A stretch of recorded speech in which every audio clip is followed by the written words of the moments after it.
President Donald Trump holds a meeting on the coronavirus outbreak Wednesday in the Cabinet Room. Alex Wong, Getty Images. The coronavirus may do more to unravel U.S. Chinese ties than trade wars, technology threats and presidential tweets ever did.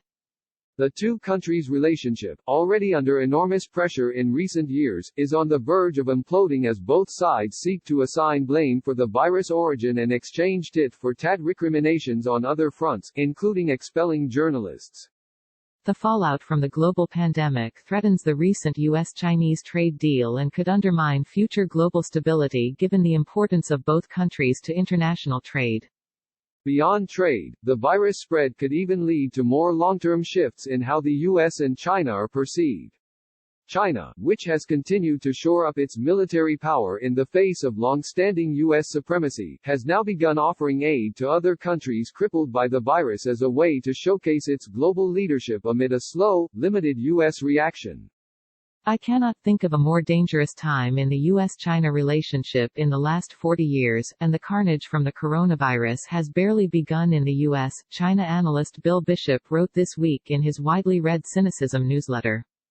The first phase of the trade deal that the two sides agreed to in December eases, but does not fully eliminate, the tariffs President Donald Trump put into place and has China agreeing to buy some $200 billion more in U.S. goods and services over the next 2 years.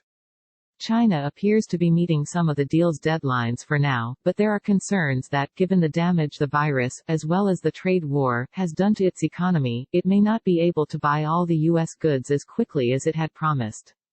The virus effect on U.S. businesses, meanwhile, could dampen some industries' ability to offer the goods and services China might want. Despite pressure from U.S. businesses, Trump said Wednesday he wouldn't be suspending tariffs that remain, although the administration has exempted certain medical supplies from the import penalties. When asked whether he would lift more the penalties, Trump said, "China is paying billions and billions of dollars in tariffs, and there's no reason to do that," reiterating his incorrect assertion that China, not U.S. businesses and consumers, pays the tariffs. "They haven't even spoken to me. China hasn't asked me to do that." The response and rhetoric surrounding the pandemic is now throwing into question whether the two sides will enter into a second phase of negotiations to address some of the more systemic issues that have plagued the U.S.-China trade relationship. The virus may prove to be the most compelling reason for the two countries to decouple economically, as some of Trump's hawkish advisors have long wanted. Trump is expected to sign an executive order this week that will place new Buy America requirements on government purchases of pharmaceuticals and medical supplies. White House trade advisor Peter Navarro has been leading the effort, which would attempt to reduce reliance on China for vital drug ingredients and supplies like masks and gloves. "The problem we're facing is that any time we have a public health emergency, people wake up to the extreme foreign dependency that we have," he said.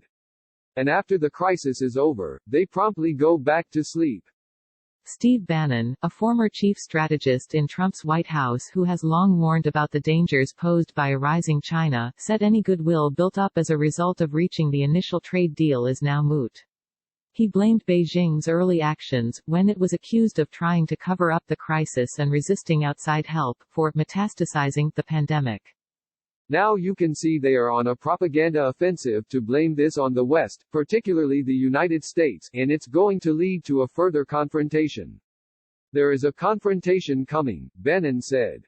He said a confrontation would likely involve an escalation in the information war and the economic war. Since the virus began to spread globally, officials on both sides have used social media and other platforms to attack each other. Trump, for instance, has taken to calling the coronavirus the Chinese virus, a term critics say is racist and xenophobic. He says Beijing's ruling Communist Party has left him no choice but to do this because Chinese officials are floating conspiracy theories that the COVID-19 illness began in the U.S. or was planted in China by the U.S. military. "I have to call it where it came from. It did come from China," Trump said Tuesday when asked about his use of the Chinese virus label.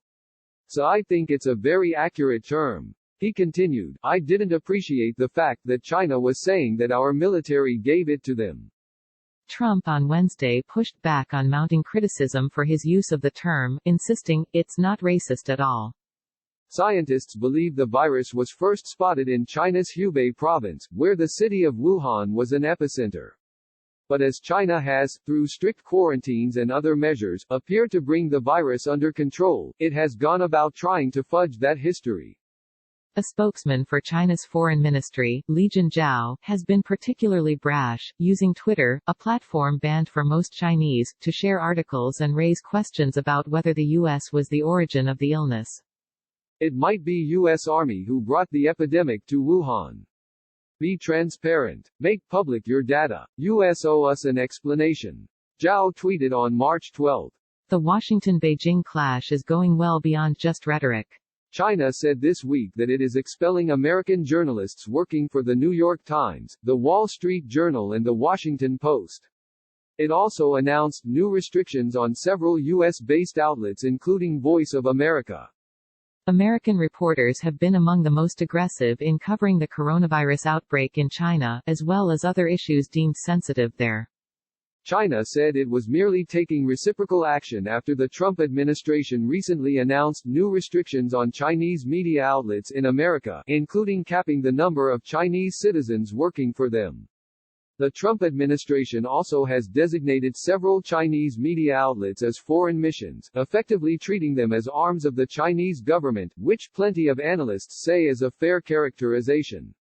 In a briefing with reporters Wednesday, a senior State Department official defended the Trump administration's approach in high-altitude terms, saying that for decades the U.S. has tried to build a normal relationship with China, but that the Chinese have taken advantage of America's relatively open system without offering similar access. For the last 40 years, you can characterize a relationship of them competing while we've been trying to cooperate. This administration has understood that this is a relationship characterized by strategic competition, the official said. Many public health experts have raised alarms about the U.S.-China rhetoric and reciprocal actions during the coronavirus crisis. They argue that now is not the time for either side to insult the other, because working together will help speed up efforts to contain the virus across the world. And the U.S., to its credit, has sent tons of humanitarian aid to China and offered millions in additional assistance to help it fight the virus. Trump himself has avoided criticizing Chinese leader Xi Jinping directly. It's a cautious approach he's long taken despite the trade war and other scuffles, apparently believing that keeping a strong personal relationship with Xi could pay off down the line. In January, when Trump was downplaying the spread of the illness, he even thanked Xi in a tweet praising China for working very hard to contain the coronavirus. But Trump aides feel they cannot allow the Chinese to rewrite history. In a phone call with a senior Chinese foreign policy official earlier this week, Secretary of State Mike Pompeo warned that this is not the time to spread disinformation and outlandish rumors, but rather a time for all nations to come together to fight this common threat, according to a State Department readout. While some Democrats have blasted the Trump administration and its supporters for its heated rhetoric toward China, there's strong bipartisan support in Washington for the broader idea that the U.S. needs to be tougher on China. And there are plenty of signs that sentiment isn't on pause amid the coronavirus pandemic. In recent weeks, U.S. lawmakers have sent legislation to Trump that allows for paying rural telecom carriers $1 billion to eliminate and replace materials in their networks that come from Huawei and ZTE. Both are Chinese telecommunications firms that U.S. officials fear could be a means of exposing U.S. networks to Chinese hacking and spying. In mid-February, the U.S. Department of Justice filed racketeering and conspiracy charges against Huawei and some of its subsidiaries, alleging they were trying to steal trade secrets from American companies. The Chinese Communist Party, which saw its reputation dealt a major blow over its initial handling of the virus within its borders, is now trying to capitalize on its recent successes containing the illness spread. China has sent experts to assist Italy as it battles severe outbreaks of the virus, while offering assistance to Spain. It has pledged to send at least 100,000 test kits to the Philippines. And it has made clear, through actions and pledges, that it will help other nations that need it. Chinese charities have also stepped up to offer assistance to other countries, including the United States.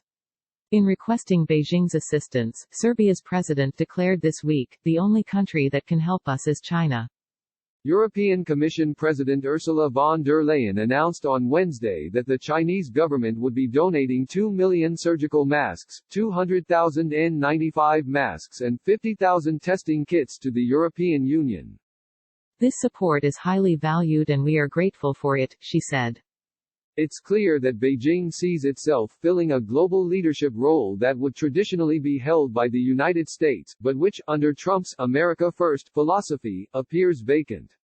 Chinese state-controlled media websites are filled with stories about the U.S. struggle to control the virus in its borders. They're also filled with stories about Chinese leader Xi offering words of comfort to his counterparts abroad. Sunshine always comes after the rain, Xi said, according to a Chinese media report of his conversation with Spain's Prime Minister.